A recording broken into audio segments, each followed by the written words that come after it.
Hey guys, welcome to another video on Bharat in Germany. This time we are sitting in my car with Rohan, and Rohan is actually doing his PhD in University of Hamburg, and one of the only students that we could find who is willing to share all of his experience about coming to Germany for PhD and so on.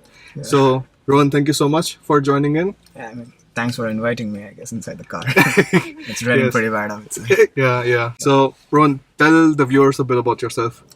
Well, I'm a theoretical physicist, if you know what that is, if you watched Big Bang Theory, but without any of the stereotypes about that. I'm doing my grad school or PhD here in Hamburg right now in quantum physics. I did my master's in Chennai, IIT Madras, and came here. And I guess we are mainly going to talk about why Germany, for places to do a PhD. Yeah. So, in my opinion, for me personally, my taste, I would like to, work as a researcher rather than study. And most German universities and institutes actually provide that opportunity because they take your graduate school very professionally. You don't have to do unnecessary coursework. You directly start. Most PhD contracts will start with like a 3.5 year. That's what's expected of you. You don't do a 5-year PhD or a 6-year PhD, which some people might like because they want to chill out, which is fine, I guess. But if you have a more professional, ambition to become a scientist and you want to do it faster, this is a pretty good place to do. And specifically for physics, generally for science and specifically for physics, Germany is pretty well regarded as one of the hotspots for physics. Most of the famous scientists, from Einstein to Heisenberg, like a lot of them come from this country. So it's really nice because even like normal universities per se have such a very high degree of excellence when it comes to research. And you will find even bachelor students and master students in these universities from Munich to Berlin to Hamburg, anywhere, Potsdam, anywhere. You will find them pretty well tuned to, having a research-oriented understanding of science rather than just a bookish knowledge, which we would find in many other countries. So I think because of the professionalism involved, because of the physics culture, which we have here in Germany, and of course, because it's like an employment, you come here in an employment visa sometimes, and you're also getting paid pretty handsomely, relatively to what you might get paid in certain other universities in Asia or North America. Safe to say that this is one of the best countries in the world to do a pure science PhD, if you're interested in that. That sounds very nice, Rohan. Now, like about the salaries and stuff, like, can we go into a bit more detail there? And of course, like we're only talking about your own personal experience, like we don't have to worry about like if that is going to be the same for everyone. I think like that part everybody researches on their own. Yeah. But what salaries were you seeing in other countries, like when you were doing your research, and what kind of salary did you come with here? So first, most countries might not consider PhD students as employees. So they might not get a salary per se. They'll get a scholarship or a stipend to survive, but it's not the same as a proper salary according to a government verified pay scale, which is what you get in Germany. Most doctoral students will get something in the E13 pay scale. Now, the E13 pay scale is something like, as of now, I think it's 4,000 euros for 100%. And as a PhD student, you're not a full-time employee, so you're not going to get that amount of money. So you'll get like 50%, 65%, 75%. I was lucky enough to, position in a very well-funded group. So I have like 75%, which is 3,000 almost, without taxes. By the way, since it's a salary, it's taxable in Germany. Your stipend in India might not be taxed. But that's fine because you also get a lot of benefits with respect to your accommodation, with respect to the health insurance as a student, with respect to even transport. You have like proxy cards. Yeah, the semester ticket essentially. So you get these benefits which are actually student benefits, but you're not doing any courses. Like you're not a student, you're working as a researcher, but you still get student benefits. So it's pretty cool that way. That's very nice. I didn't know that you actually PhD students also get a semester ticket. That's Yeah, very you nice. do. Yeah. Well, so the thing is that you're working in an institute, right? So, like you might be working in Max Planck Institute, or in my case, I'm working in the Center for Optical Quantum Technologies. There are many other institutes like that in Germany. Helmholtz Association, DC in Hamburg is a pretty well-known institute for high energy physics. And so you're working in the institute, but your PhD is from the university. So you're an employee for the research institute, but you're a student for the university. So you get all the benefits of being a student in the university. But as far as the research and your boss, not really a boss, but your mentor is concerned, you're working with him. So it's actually the best of both worlds, you could say. That's very cool. I had no idea at all. And I think like also you're just like 23 right now. Yeah. So I think that's Yeah. I wasn't expecting that. And in Germany you have, I think, discounted these insurance premiums for people who are under 30 and are essentially students at the university. Yeah. So are you also paying 100 euros like for the health insurance, or like how much are you paying, if you know that? To be honest, I don't know because again, as my salary is taken as an employee, so I don't have to pay the health insurance. It will be automatically cut from my salary. Yeah. So Okay, yeah, that makes it's sense. a certain percentage rather than a fixed amount. Yeah, sure. Perfect. I think that sounds very nice. So far you've been here for 1 month. What 1 is your month and a few experience? days.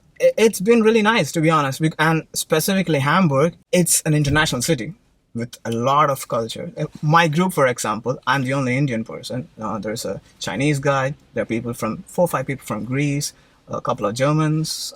There's a Turkish guy, and there's a guy from Lebanon.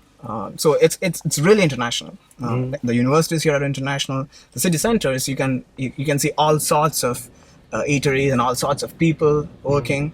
But at the same time, like a typical German city, it's not like Tokyo or New York, in which you have these high-flying skyscrapers and it's all just chaotic everywhere. This is a bit more calmer. So you go outside San Paulo or Altona, you go outside, like in 3 kilometers, it will look like a rural setting in which there are trees everywhere and gardens and old European houses and churches. So that's pretty interesting because you don't expect that in a city.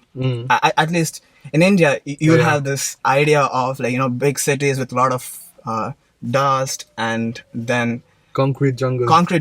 So this is not a concrete jungle, but it is a well-known city internationally. So that's kind of, I don't know how to put it, but it's weird in a nice way. Yeah, I totally believe that. I think like this is something that really differentiates German cities, most of the major German cities, from other cities all around the world. That is like they're generally expanded in area instead of like going up vertically. And like you also have always a very nice mixture of the green spaces. You always have like some kind of parks around and things like that.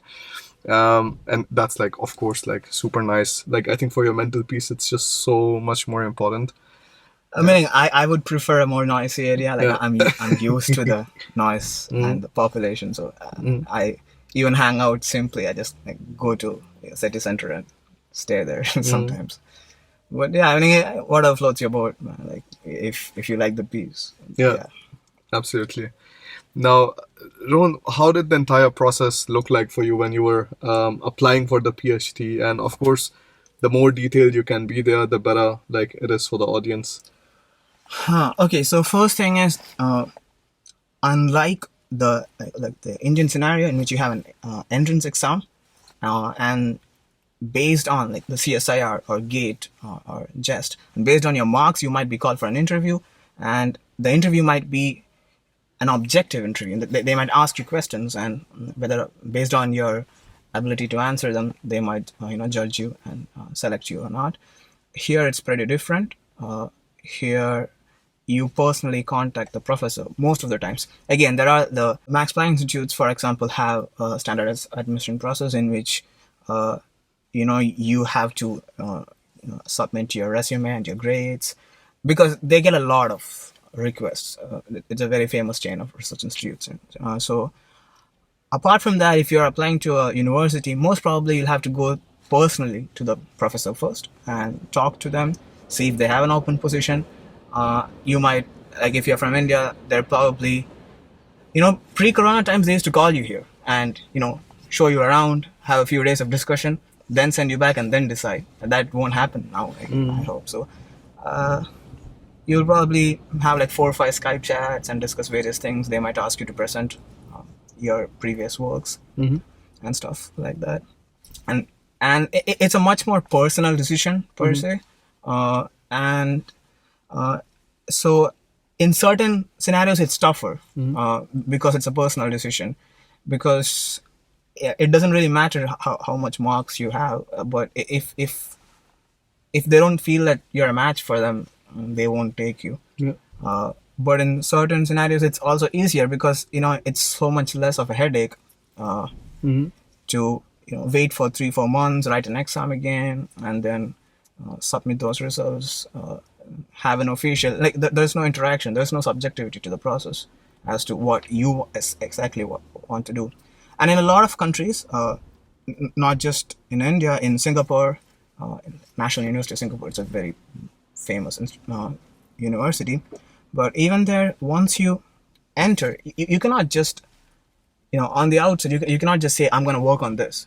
It's not that, like, research is not that professional. It's a bit more, you're still treated as a student in a lot of countries, even in the US. So you have to do a few semesters of coursework. You have to do TA-ship. Apart from all that, you cannot just walk in and start doing research, which you can do here. Whereas there, you'll have to, scout the department a bit. After you're selected, you will have to contact the professors. So there is no guarantee that you'll get the person whom you want to work with, which is, inherently guaranteed here, because you'll only get admitted if the person wants to work with you. So I think that is one of the key issues in applying to German institutes, is finding good professors whom you want to work with, and then personally mailing them. Give them a formal mail, ask them if they have opportunities to give you for work, and if they do, good for you. Again, Max Planck and a few other research institutes might have a more standardized way, but that's only because they have more applicants applying from international. That's interesting. So, like, I think in Germany, we talk a lot about these structured programs versus the traditional way of, like, PhD. Yeah. So essentially, like, you're telling that in case, like, you don't find enough, like, places on these, like, research institutes which have the vacancies for PhD directly published on their website, you can try writing to the professors and ask them, like, if they have some kind of opportunity for the PhD work. Yeah. So, as I said, you could be a student only for the university or the university. Yeah, you will get used to it now. Or you could work in a research institute, so you'll be funded by the research institute, but your PhD still will come from the university. But you don't have to go there and work. So if you are going to a famous research institute, you'll probably have a bit more trials and tribulations before getting in, whereas university admission would be a bit more personal. But either way, you're only going to get in if a certain professor wants to take you. So that's guaranteed. That's a good thing. It might make things a bit more competitive, especially if your professor is a famous person, if he's well regarded in the field, then it might make things quite competitive. But at least once you get in, your interests are safeguarded, rather than taking the risk of going somewhere and then again there might be people who like it. I have a few friends who were my classmates in masters. They explicitly wanted to go to US because they didn't have a good idea of what they wanted to do. Since not that they didn't have a good idea, but they didn't have a fixed idea of what, like, they wanted to explore a bit more. So a 5-year scheme might be better for them.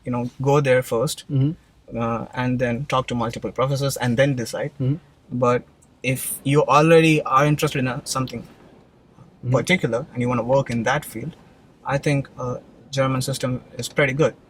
So getting a PhD essentially in Germany is more structured, is faster at times, and you also are paid as an employee, and you get all the benefits of a student still. So that kind of like looks way better than like going to US for PhD. Personally, yes. Again, I completely accept that the other side exists. If you want a bit more, a bit more chilled start In the end, it's all the same. In your last years, it'll be the same. You'll be working your neck off. But Yeah. in the beginning, if you want to take some more courses and you want to explore a bit more, then the other way is better. But here, if you have a more professional aptitude to research, like I was very sure what I wanted to do. I always wanted to be a physicist. So like this is like a direct road.